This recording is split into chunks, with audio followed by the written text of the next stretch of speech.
আজ আমরা জানব তরমুজ, আম, লিচু, কাঁঠাল সহ অন্যান্য মৌসুমী ফল পাকলে কেন মিষ্টি হয় তার বৈজ্ঞানিক ব্যাখ্যা।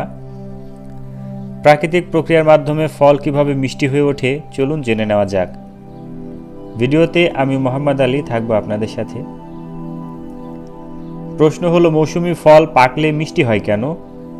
মৌসুমী ফল যখন পাকে তখন ফলগুলোর মধ্যে বিভিন্ন রাসায়নিক পরিবর্তন ঘটে, যা ফলের স্বাদ পরিবর্তন করে।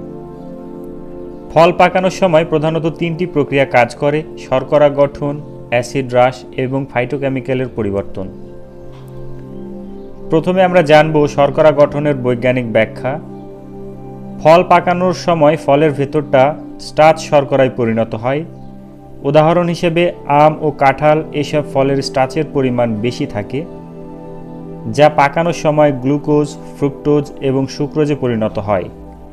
আর এই শর্করা হলো ফলের মিষ্টি স্বাদের প্রধান উৎস। এছাড়াও এতে এনজাইমেরও ভূমিকা রয়েছে। ফল পাকানোর সময় এনজাইমের কার্যক্রম বৃদ্ধি পায়, যা স্টার্চকে ভেঙে শর্করায় পরিণত করে। উদাহরণ হিসেবে অ্যামাইলেজ এনজাইম স্টার্চকে গ্লুকোজে ভাঙে এবং ইনভার্টেজ এনজাইম সুক্রোজকে গ্লুকোজ ও ফ্রুক্টোজে ভাঙে। এখন আমরা জানব অ্যাসিড হ্রাসের বৈজ্ঞানিক ব্যাখ্যা। ফল পাকানোর সময় ফলের ভেতরে অ্যাসিডের পরিমাণ হ্রাস পায়, যা ফলকে কম টক করে এবং মিষ্টি স্বাদ প্রদান করে। উদাহরণস্বরূপ লেবু এবং কাঁঠালে প্রচুর পরিমাণে সাইট্রিক অ্যাসিড থাকে, যা ফল পাকানোর সময় কমে যায়। এরপর আমরা জানব ফাইটোকেমিক্যাল পরিবর্তনের বৈজ্ঞানিক ব্যাখ্যা। ফল পাকানোর সময় বিভিন্ন ফাইটোকেমিক্যালের পরিবর্তন ঘটে, যা ফলের স্বাদ এবং গন্ধ পরিবর্তন করে। ফাইটোকেমিক্যালগুলি ফলকে আরও সুস্বাদু এবং আকর্ষণীয় করে তোলে। এছাড়াও তাপমাত্রা এবং হরমোন ফল পাকানোর প্রক্রিয়াকে প্রভাবিত করে। উদাহরণস্বরূপ এথিলিন হরমোন ফল পাকানোর প্রধান কারণ।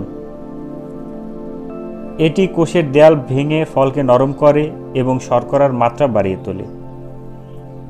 আশা করি আজকের ভিডিওটি আপনাদের জন্য উপকারী হয়েছে। যদি আপনাদের কোনো প্রশ্ন থাকে তাহলে অবশ্যই কমেন্টে লিখে জানান। দেখা হবে পরের ভিডিওতে। ভালো থাকুন, সুস্থ থাকুন, প্রিয়জনদের সাথে থাকুন আর মৌসুমী ফলের মিষ্টি স্বাদ উপভোগ করুন।